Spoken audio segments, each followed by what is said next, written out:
Bem, irmãos, bom dia, graça e paz.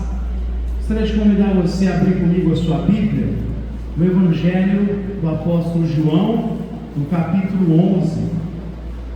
Evangelho de João, capítulo 11.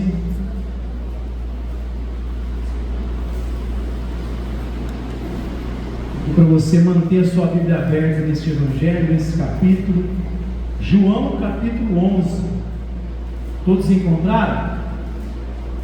Começa assim o texto: estava enfermo certo Lázaro, de Betânia, aldeia de Maria e de sua irmã Marta. Não é importante olhar para essa verdade que nem sempre nós queremos aceitar? Porque o texto está dizendo que Lázaro, que era amigo de Jesus, próximo de Jesus, foi abatido de uma enfermidade severa. Isso mostra para nós, não importa se nós somos próximos de Jesus ou distantes de Jesus, a enfermidade, a dor, o luto pode bater na nossa porta, a tribulação pode chegar na nossa vida. Nós não estamos imunes, mesmo servindo a Deus com todo o nosso fervor, nós nunca estamos imunes às dores e os sofrimentos do mundo. Então a gente pode ser um pagão distante de Deus, assim como era Herodes, que em certo momento não deu glórias a Deus e por isso caiu morto ali, foi morto por um anjo, segundo Lucas em Atos. Ou nós podemos ser um próximo, chegado, que Jesus vai à nossa casa e mesmo assim a enfermidade pode vir também sobre nós. Nós podemos ser pessoas que não creem em Deus e que não dão a menor importância para a vontade de Jesus, ou nós podemos ser pessoas que inclusive sinalizam o reino de Deus, a virtude, a graça, o próprio poder de Deus, como o profeta Eliseu, que mesmo assim, realizando o dobro de milagres do profeta Elias, foi morto por causa de uma enfermidade. Ou seja, aquilo que muitos pregadores falam nos nossos dias não é uma verdade, quando dizem que o crente, por ter uma determinada postura de fé, consegue se livrar de qualquer tipo de enfermidade. Se ele dizer as palavras certas, se ele se posicionar, a enfermidade vai embora, a escassez vai embora, e ele vai desfrutar de vida financeira próspera, de saúde. Isso não é verdade à luz das Escrituras. À luz das Escrituras, Jesus diz: no mundo tereis aflições, mas tende bom ânimo. Então Lázaro é chegado, mas a dor vem, e ela se agrava, a enfermidade se agrava. Então é fato que as dores virão, é fato que o sofrimento chega na nossa casa. Agora, o que a gente pode aprender com esses momentos em que na nossa perspectiva são irreversíveis, que dos olhos humanos é impossível? O que a gente pode aprender? Bom, a gente continua lendo o capítulo, por isso eu pedi para você manter a sua Bíblia aberta. O texto prossegue dizendo: esta Maria, cujo irmão agora estava doente, era a mesma que ungiu o Senhor com bálsamo e lhe enxugou os pés com os cabelos, que é o que ela fez, que vai ser descrito no capítulo seguinte, que ela prepara Jesus lá para o seu sepultamento. Mas era alguém que conhecia Jesus, e ela mandava as irmãs de Lázaro, no versículo 3, dizer a Jesus: Senhor, aquele quem amas está enfermo. Ou seja, ela, com base em toda a sua experiência com Cristo Jesus, sabendo que ela foi acolhida por Jesus, que como rabino ela foi aceita e por isso estava aos seus pés, enquanto Marta, agitada com as coisas da vida, ela se assenta aos pés de Jesus como uma talmide, como uma discípula, e ela é acolhida, porque Jesus diz: ela escolheu a boa parte, não será tirado isso dela. Com base na experiência de acolhimento, com base em tudo aquilo que ela viu que Jesus fez, os sinais, os milagres, aquilo que os olhos dela contemplaram. Então, com base em todo esse histórico, ela tem certeza para enviar uma mensagem para Jesus: mestre, aquele a quem tu amas está enfermo. E a gente precisa aprender isso quando a dor chega, aprender a trazer à memória aquilo que nos dá esperança, como diz o profeta Jeremias. aprender a trazer ao coração os feitos de Deus, porque quando a gente permite que a nossa memória seja encharcada com os feitos de Deus, as nossas forças se renovam, a nossa esperança se renova, a nossa fé se fortalece, a desesperança vai embora, o desânimo vai embora, o medo ele se retira para dar lugar a um coração encharcado de fé, de convicção. Lembrar-se do Deus que se comprometeu com o povo, e mesmo quando esse povo é infiel, ele permanece fiel, porque ele não pode negar a si mesmo. Então não é em detrimento do que eu faço, ele demonstra lealdade porque ele fez uma promessa: eu serei fiel a vocês.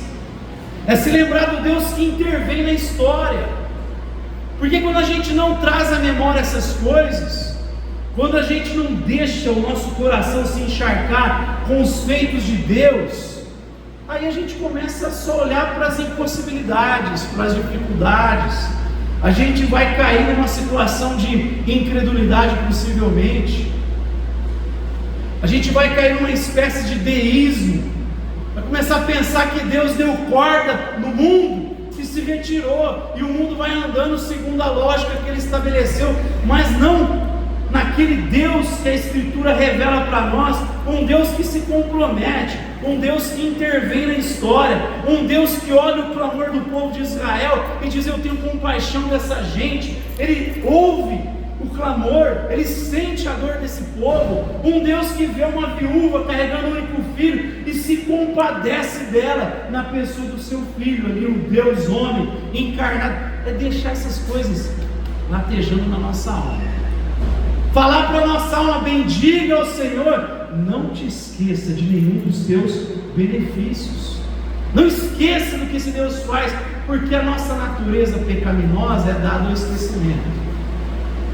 Nós nos esquecemos do que Deus fez, não apenas na revelação na vida do seu povo, mas inclusive do que Ele fez em nós, na nossa própria história, porque todos aqui são chamados a terem a sua história com Deus.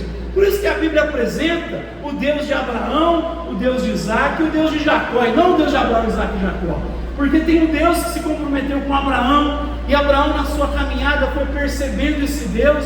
Aí você tem Isaac num momento de turbulência, e aí ele se desperta para Deus, faz um altar. Depois você tem Jacó com toda a sua dificuldade, esse sujeitinho que queria passar os outros para trás, enganava todo mundo, foi enganado, mas um dia ele encontrou aquilo que ele tanto buscava e que ele procurava na aprovação do pai, depois no amor de Raquel, e finalmente ele encontrou em Deus. Mas cada um desenvolveu a sua história.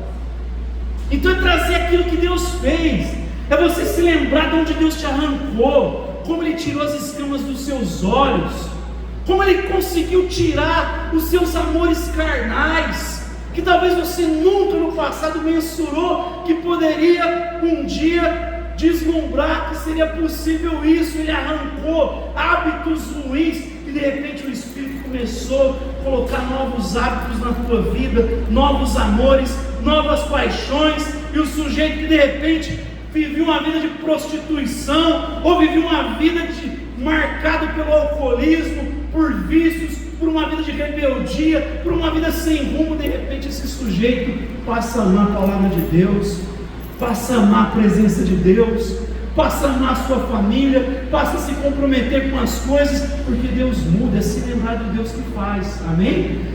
Deixa os feitos de Deus na tua vida e na história começarem a encharcar o teu coração. Maria só manda o recado para Jesus porque ela sabe quem é Jesus. Ela tem uma história com Jesus. Diferente dos rabinos, ela foi acolhida por Jesus. Pode, Maria, pode sentar-se aqui aos meus pés. Você pode ser a minha tal medinha, a minha discípula. Os rabinos não permitiam, mas Jesus falou: você pode. Você escolheu a boa parte. Marta, não vai ser tirado isso dela. Ela escolheu ouvir a minha palavra e construir a vida dela nessa palavra. Então, com base na experiência, ela fala: vai dizer para o mestre, as irmãs vão dizer que aquele a quem ele ama está enfermo. A gente precisa aprender Lembrar-se continuamente daquilo que nós acreditamos. Por isso que a gente vai cear daqui a pouco. Porque Jesus, sabendo dessa natureza esquecida, essa síndrome de... Como que é a do Procurando Nemo lá? A peixinha Dory. Essa síndrome de Dory, que ele esquecia, lembra de quem assistiu o desenho? Daqui a pouco, de onde eu esqueci quem eu sou.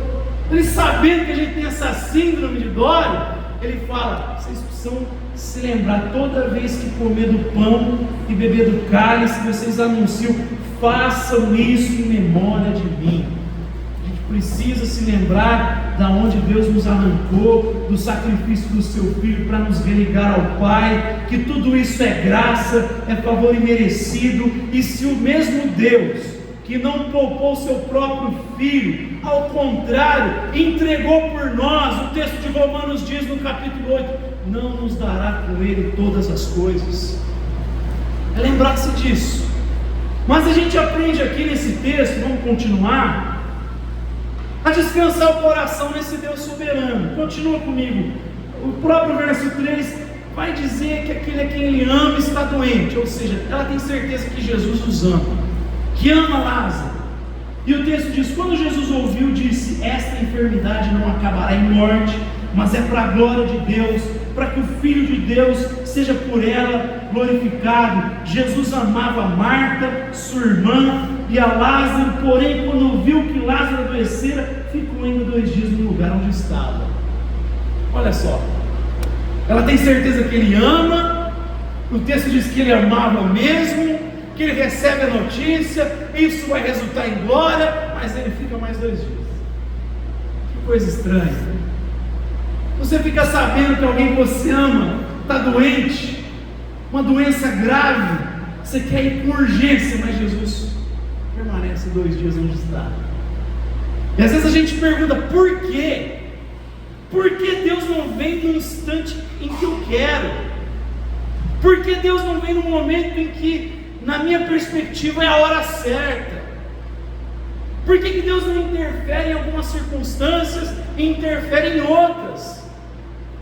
Por que Deus salvou Pedro na prisão e permitiu que Tiago, irmão de João, fosse morto pela espada?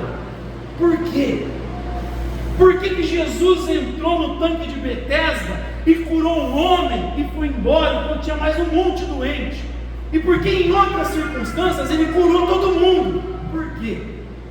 Sei lá, irmão. Porque a resposta para nós implica na soberania dele.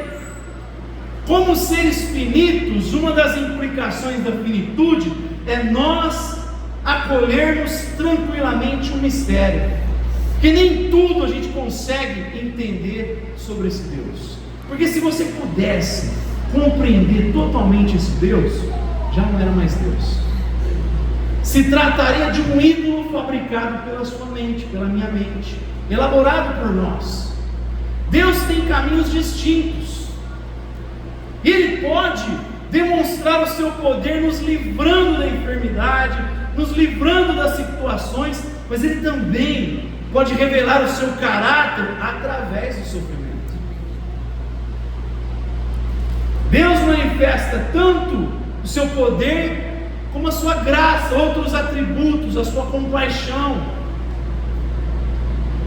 A tribulação, ela traz virtudes para o coração do cristão, para o caráter do cristão. Ela produz, segundo Tiago, perseverança.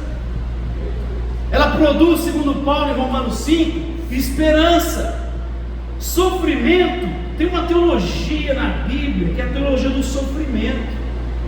A gente aprende com o sofrimento, a gente amadurece com o sofrimento. Alguns pensadores vão dizer que o sofrimento inclusive nos humaniza, te sensibiliza, te faz olhar mais para o outro, te faz se colocar mais no lugar do outro, faz você sentir que você é finito, carnal, limitado, sensível, te torna sensível, me torna sensível. Então Deus usa caminhos diferentes. Olha só, para Naamã, rei da Síria, poderoso no exército da Síria, ele tinha dinheiro, ele tinha influência política, ele tinha a favor do rei, ele tinha status, porque ele era considerado um herói nacional, mas a graça se manifestou e ele só se despertou para Deus quando veio a lepra. O que o fez olhar para o alto não foi o dinheiro, o que o fez olhar para o alto não foi o status quo, o que fez olhar para o alto não foi a fama, o que fez ele olhar para o alto foi a dor, foi o sofrimento. Eu penso que talvez na maior parte das vezes é o sofrimento mesmo, é que o bichinho teimoso que é esse sujeito humano, né? É assim com o nosso filho, vai pôr o dedo na tomada, filho, aí tem na hora, vai, pá, nunca mais põe, nunca mais. Vai aprendendo com o sofrimento. E aqui, na primeira perspectiva, ninguém entendeu o que Jesus queria fazer, porque o esperado era correr para acudir, para colocar a mão sobre Lázaro e restaurar a saúde dele, mas Jesus resolveu ficar 2 dias lá. Talvez na sua vida Jesus está lá aguardando alguns dias, aguardando um tempo. Jesus está dizendo ainda não, espera que eu estou trabalhando de uma outra maneira, de uma outra forma, eu estou utilizando um outro método. Mas a gente tem pressa e quer encaixar Jesus na nossa teologia. A gente pensa que Jesus tem que agir. Não, Jesus tinha que agir assim, é desse jeito que daria certo. Ele tinha que chegar ali voando, aparecer, né? Não. Muitas vezes é nesse silêncio que Deus trabalha, vai trabalhando no nosso coração, é de maneiras misteriosas. Então o texto fala para a gente acolher a soberania. Tem gente que não consegue entender a soberania de Deus. Em algumas doutrinas fundamentais, das quais inclusive a gente vai falar aqui no final desse mês e início do outro, a gente vai enfatizar aqui a reforma, mas não a reforma no primeiro momento dela, né? A gente já falou muitos anos sobre a reforma lá no primeiro momento, a gente vai falar de um momento posterior, das doutrinas da graça conhecidas, e muita gente tem dificuldade em aceitar essas doutrinas, quando a gente fala de eleição, porque isso transcende a nossa razão. Olha só, não anula a nossa razão, porque a fé não é irracional, mas ela está além da nossa razão, porque ninguém consegue compreender totalmente os caminhos de Deus. Por isso que Paulo conclui o capítulo tão complexo para muitos, Romanos 9, 10 e 11, com ó profundidade da sabedoria e do conhecimento de Deus, quão insondáveis são. Quem conheceu a mente do Senhor? Ele começa aquele capítulo falando da soberania de Deus, glorificando a Deus, e termina glorificando a Deus, porque tem coisas que a gente compreende em parte, a gente vai compreender melhor diante dele, na eternidade. Tem que aprender a aceitar o mistério, isso é sensatez. Quem não aceita o mistério, geralmente são aqueles que enlouquecem. O pensador católico Chesterton escreveu há 100 anos atrás, é um grande pensador, eu te encorajo a ler os livros de Gilbert Chesterton, sensacional. E aí ele dizia assim, olha, quem geralmente enlouquece é o caixa do supermercado, é o jogador de xadrez, é o lógico, é o cara que quer compreender todos os mistérios, ele quer colocar tudo na cabeça dele. Aí ele falou, o poeta, aquele que aceita o mistério, o cristão, ele simplesmente coloca a cabeça no céu, ele descansa. Mas o lógico quer colocar o céu dentro da cabeça. Ele fala, é a cabeça que se estilhaça. E ele vai dizer, aqueles que não passam por um amolecimento no coração, vão acabar tendo um amolecimento no cérebro, que estão querendo compreender tudo, colocar na lógica, e não aceitam o mistério. Deixa eu te falar, como reformado, você tem que aceitar o mistério. Tem coisas que diz Moisés em Deuteronômio capítulo 29, verso 29, as coisas reveladas pertencem a nós e aos nossos filhos, mas as encobertas pertencem a Deus. E o verdadeiro cristão abraça, acolhe o mistério. Por que o Senhor está fazendo isso? Imagina Jó, o que está acontecendo comigo? Eu me preocupo com a saúde espiritual dos meus filhos. Um cara piedoso. O livro de Jó tem lá 4 diálogos. Primeiro é Deus com Satanás. Está vendo meu servo Jó? Mas na perspectiva aqui da terra, ninguém sabe o que está acontecendo. Aí tem o diálogo de Deus lá, vai lá, só não tira a vida dele, e o diabo vem, arranca tudo, tira filhos, tira casa, tira tudo, deixa Jó doente. E aí tem o diálogo da mulher com Jó, amaldiçoa esse Deus, não dá para entender isso. E Jó continua, você está falando como uma louca, uma insensata. Deus deu, ele tirou, e louvado seja o nome do Senhor. Aí começa o diálogo dos amigos, né? Querendo entender os mistérios. Você deve estar em pecado, então, certeza. Porque se está dando errado, você pecou. Deve ter alguma coisa na sua vida. Não tem os irmãos que falam assim: irmão, você está dando brecha para Satanás. Às vezes você está lá, né? Quem ia compreender que era algo ligado à soberania de Deus, um mistério que lá na frente Deus viria para falar com Jó, e aí teria o último diálogo dele com o Senhor. Deus dizendo: onde é que você estava quando eu lancei os alicerces da terra, o fundamento? E Deus começa a se revelar com mais intensidade para Jó. Ele dizia: antes eu te conhecia de ouvir falar, mas agora os meus olhos te veem. Soberania. E a gente tem que aprender a descansar o coração nos propósitos que Deus tem para cada um de nós. Ele tem propósitos diferentes, mas em todos Ele trabalha.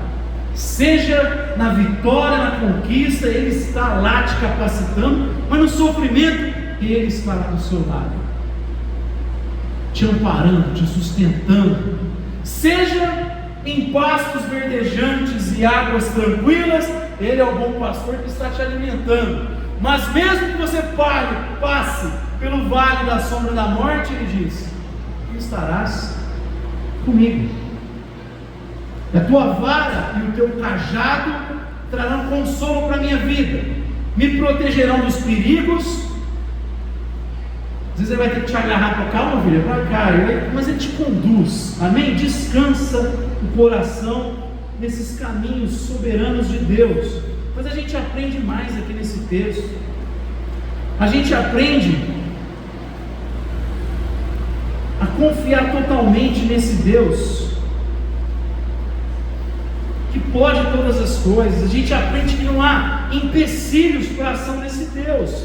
E os próximos diálogos, você vai ver que o contexto é todo cercado de dificuldades, de empecilhos. Os próprios discípulos não sabem o que Jesus está falando, só responde groselha para ele, não falam nada com nada, não captaram o que Jesus queria. Então primeiro Jesus fala de ir, de voltar para um lugar que todo mundo tentou matá-lo um pouco tempo antes. Já sabiam que voltar para aquele ambiente hostil traria perseguição.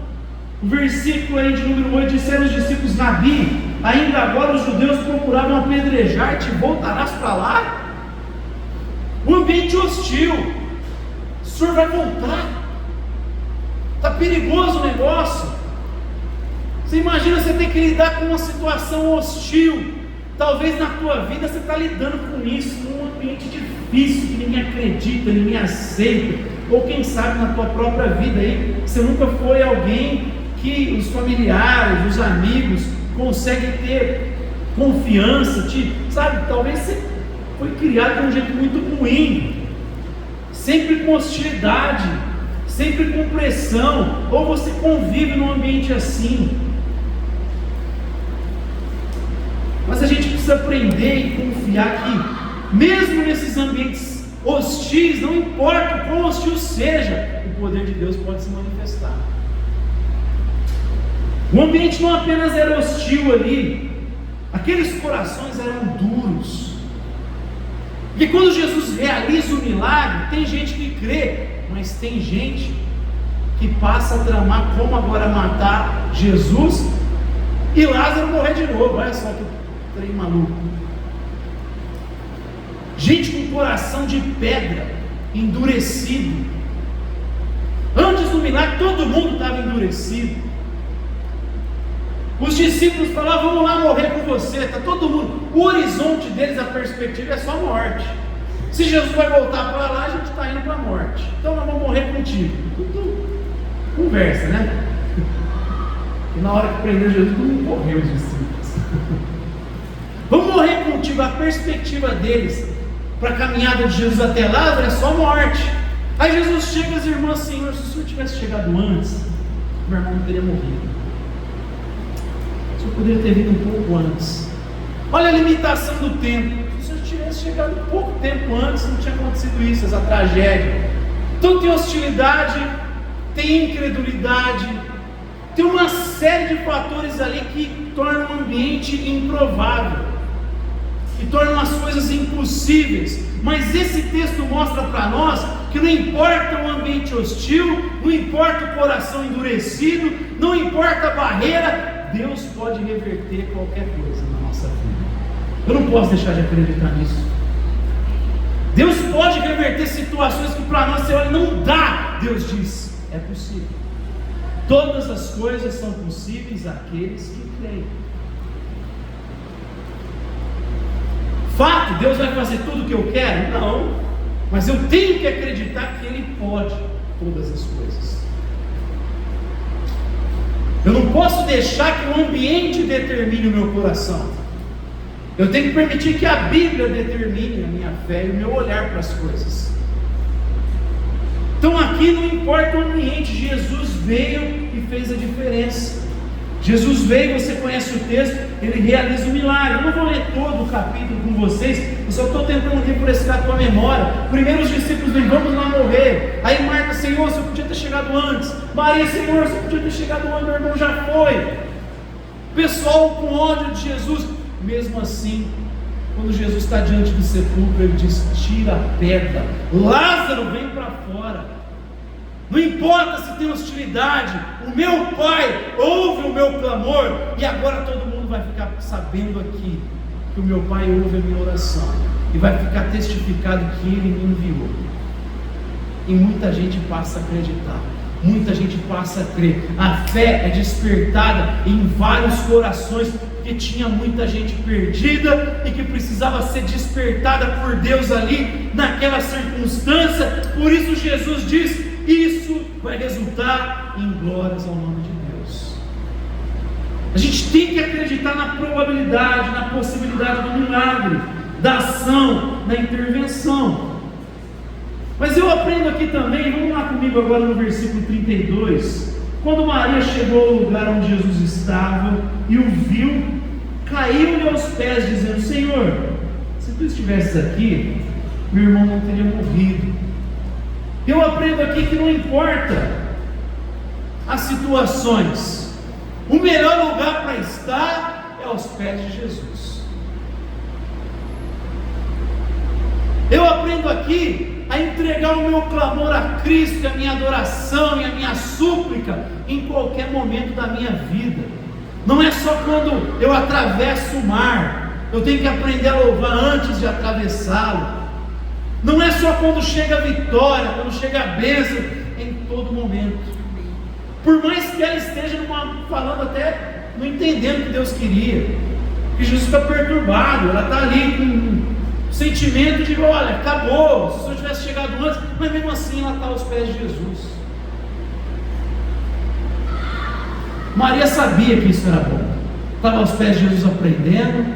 Aqui ela está aos pés de Jesus na hora da morte do irmão. Antes de Jesus ser crucificado, ela está aos pés de Jesus, derramando um perfume caro, escandalizando o piedoso Judas Iscariotes. Podia dar esse dinheiro para os pobres. Sempre tem um cara, né, que fala que dá, nem ele dá nada, né? Rouba o que é dos pobres. Ele estava preocupado com os pobres, né? Desde lá de trás tinha essa prática. O pessoal que usava o discurso em prol do pobre não tinha piedade nenhuma. E Jesus diz: isso que ela está fazendo vai ser lembrado aonde o Evangelho for pregado. Por isso que João escreveu aqui no versículo: aquela em que derramou um perfume aos pés de Jesus, vai anunciar sobre o que ela fez. Ela está ali aos pés de Jesus mais uma vez, não entendendo direito. E meus irmãos, Diante de Deus, nesses momentos, a gente precisa aprender a suplicar, a colocar diante dele aquilo que nos causa perturbação, dor. Às vezes a gente é muito só quer entender da perspectiva racional as coisas, mas é óbvio que tem um lado emocional que a gente tem dificuldade de conciliar, né? Então você entende, Deus é justo, todo poderoso, mas por que tem sofrimento, né? E às vezes a gente entende pela perspectiva bíblica que isso é fruto do pecado, é resultado da rebelião humana, o pecado entrou na história. Deus, Ele é bondoso e o mal não afeta quem Ele é. Então esse dilema de Epicuro é fajuto, né?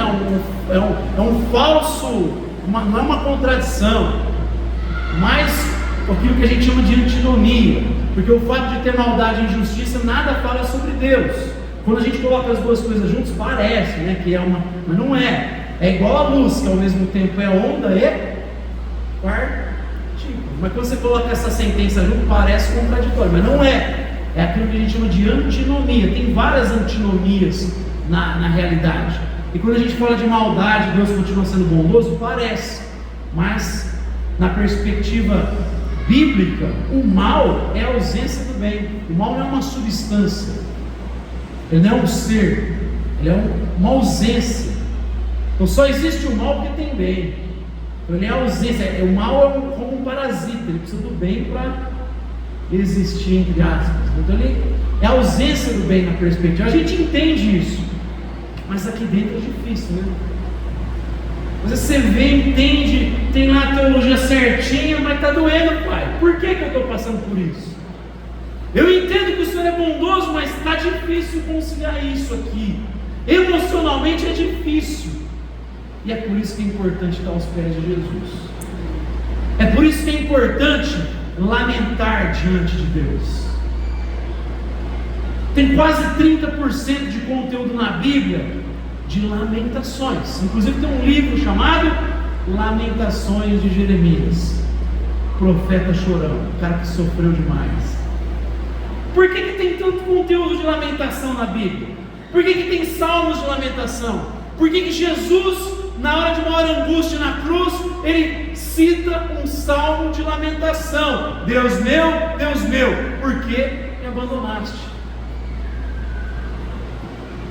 E a gente não usa o recurso da lamentação, porque a lamentação parece uma oração feia, esteticamente ela não é legal. Você imagina você aqui na frente dos irmãos: pai, está doendo, estou com dificuldade de acreditar. Por que o senhor parece porque o irmão?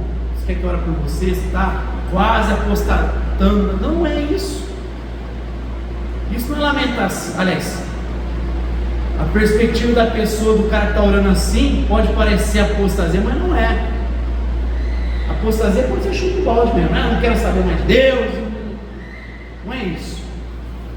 Olha o que Jesus orou, que eu citei. Aquele sentimento: por que me abandonaste? Porque aquele momento ele está recebendo o juízo divino pelo pecado humano. Isso que inclusive trazia temor ao coração dele, quando ele disse: se possível, afasta de mim esse cálice, contudo não seja feita a minha vontade, mas a tua. Enquanto ser humano, que ele também era totalmente, ele está nos ensinando a abrir mão das nossas vontades para prevalecer a vontade de Deus. Mas o temor dele não é nem o prego perfurando a sua carne, porque Jesus psicologicamente está pronto para esse momento.